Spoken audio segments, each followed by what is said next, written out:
Alabama Attorney General Steve Marshall says as many as 2,000 inmates in prisons across Alabama received more than $2 million in stimulus money and confirmed inmates were eligible for all 3 rounds of stimulus checks.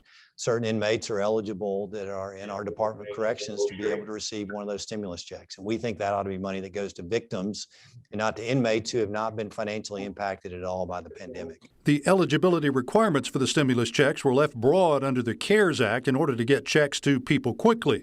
But not all inmates are eligible for the payments. Under the law, they must be U.S. citizens or legal residents, have filed a recent tax return, or filled out an IRS form to request the payment.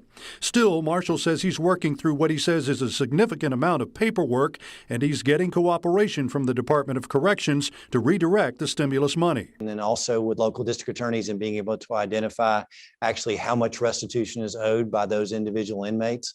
And so I think there's been a very much a collaborative effort because we believe strongly that victims ought to be entitled to this money, and we want to make sure that we get as much for them as we can. Bill Riles, WKRG News 5.